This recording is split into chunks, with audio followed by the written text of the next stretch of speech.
Now, I wanted to get what talk about your brothers, right? Hmm. You're fighting on the 5th, Hmm. in Vegas. Abdul is fighting on the 12th in Toledo, Ohio, right? I believe Hmm. on Albert Bell's card, Yeah, Albert Bell's car. Yeah. which who you've been sparring, right? Yeah. Yeah. A guy Yep. that's been avoided at 130, now he's up at Yeah. 135, and Yeah. two vicious guys sparring. And then your other brother, Abraham, Yeah. uh, Ibrahim. Abraham 18th, and that's where's that at? That's in Dearborn, Michigan. Okay, all right. Yeah. Can we talk a little bit about your brothers and because I know it's five of you guys, Yeah. so It's five of us. Yeah. I mean, my brothers. They've been at every single camp since I turned pro. So I can't wait to be there. When they in the ring. Being in that corner. Coaching them. Catching their hands.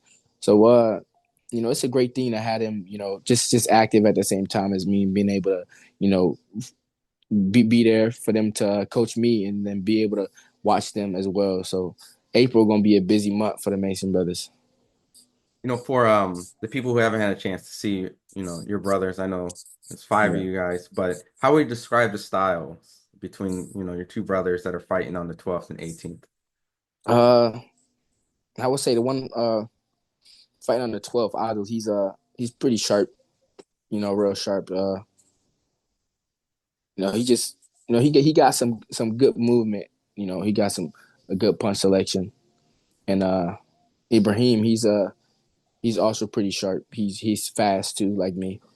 Um, and he fights pretty smart. He got my same. Otto's a little bit smaller. He fights at like one. He fights at 122, and Ibrahim he's my size, so he got the same, you know, orthodox but similar to how I fight. When you guys are in a training group together, right? I know there's like Yeah, the Russells, they have a whole bunch of brothers that, yeah, they push each other, right. their training is intense. What's the dynamics with you guys? Like, do you guys compete with each other or are you guys encouraging? Like, what is the family dynamics that gets you guys in tip-top shape? Um, I mean, you could say it's like a friendly competition. Hmm. We always pushing each other in the gym. Somebody do a little extra, the next brother want to do some more, and then the next one want to do a little more, then the next one want to do a little more. So it's a family friendly competition. But we always get in there. We make sure we get our work. Before we get into all that.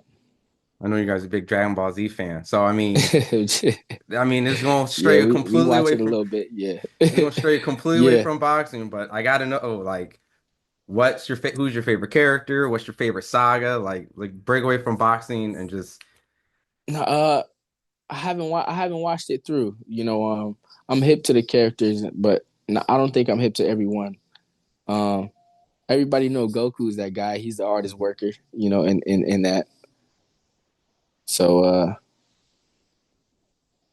I don't you know, man. You might have to ask us all on the same interview or something. A few of my brothers watched a little more than I did. is there one of you guys more like Vegeta? The one that's a little bit, like don't want to be nice, but he has to be, he gotta Yeah, you gonna have to spin back around when we get all of us on the same that's interview. fair. That's fair.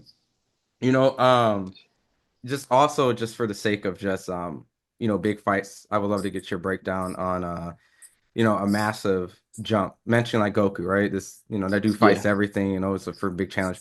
Terrence is trying to have a Goku moment, right? He's yeah, he's trying to go Super Saiyan and fight Canelo, right? yeah. Who's big and bad in his weight, undisputed, Hmm. multiple division. I know skills pay the bills. A lot of people's been talking about weight and weight. Do you see weight being a factor, or do you see skill kind of overcoming the situation?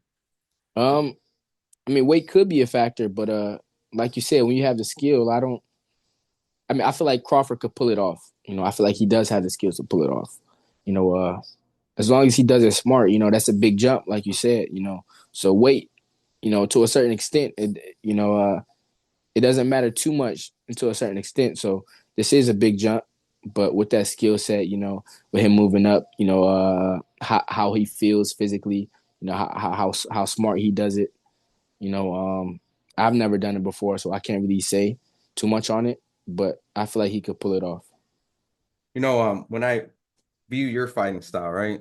Like you're very Mhm. also offensive friendly, but you also keep defense in mind, slipping and countering, and Terrence is an offensive counterpuncher, uses high IQ, Yeah. likes to fight, but at moments at times he'll have to be defensive and slick, I'm assuming at Canelo. So if there was a game plan or just the ideology of just I know you said humbly you haven't done it and you can't really speak on it, but if pen to paper, if you had to write like a draft, right, what Hmm. type of style or what type of blueprint would Crawford have to get into to pull off the upset? Would he have to get Canelo's respect and kind of stand there at certain points? Or would he have to kind of box and move, which a lot of people are predicting is what he should do? Uh, I wouldn't say he has to stand there with him. Everybody knows Canelo. He got some power to his Mhm, punch. So you never want to sit right there with a power puncher. But I mean, when you could box, why not box?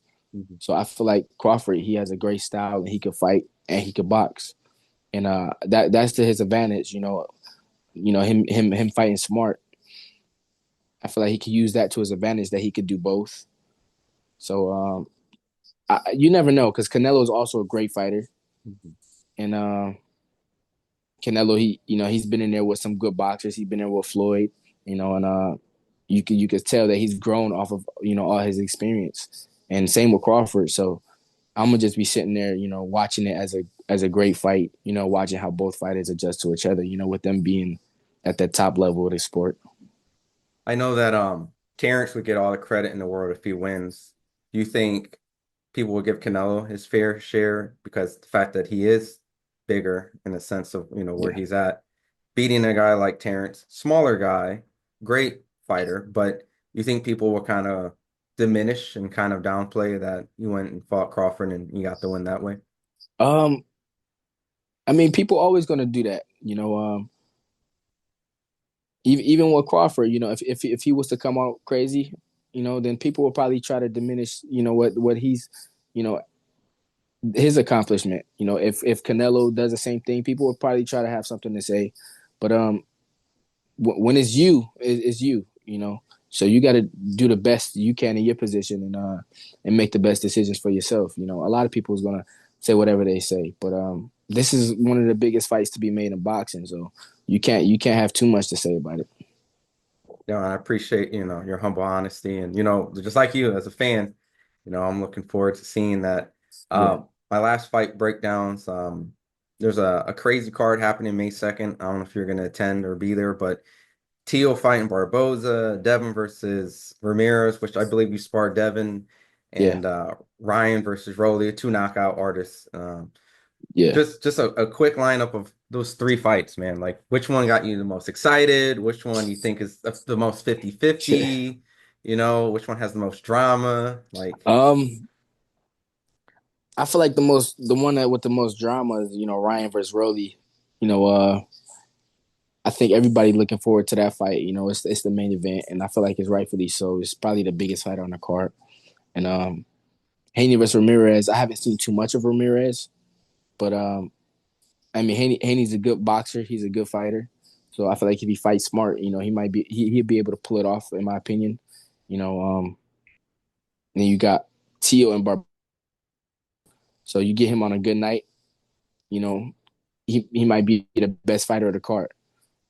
oh, could you repeat that for a second? I think I lost you. You mentioned Okay, yeah. I was saying the last fight is the one I'm looking to most because I've shared a camp with Arnold Barboza. And Barboza, he's no pushover. He can fight. He's a great fighter, 12-round fighter. He's been in there with a few guys, Pedraza and stuff like that. Um,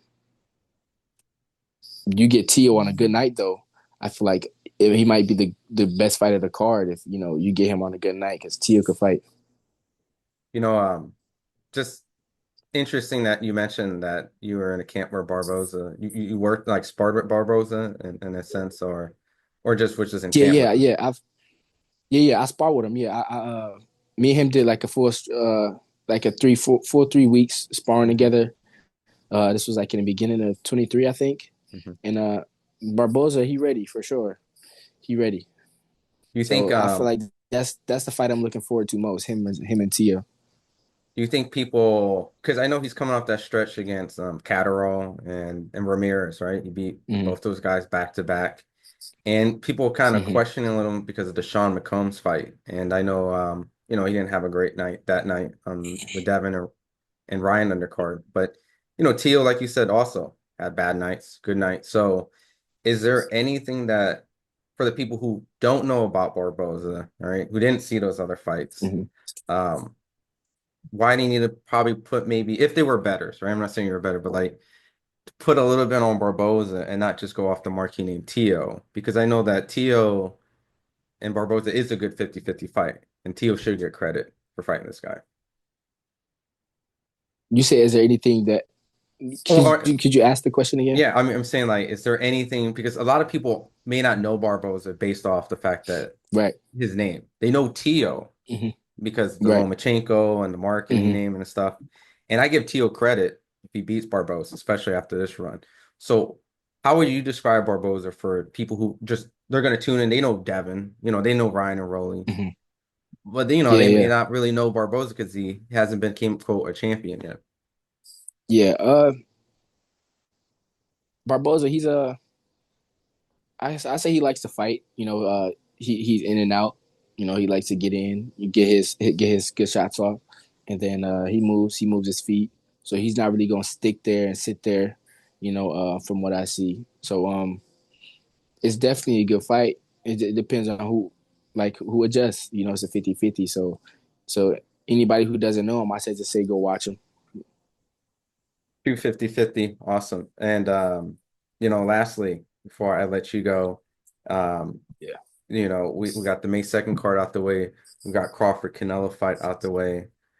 We did the Tank and Roach. Is there any other fight that catches your interest or excites you that's been announced that you have to watch?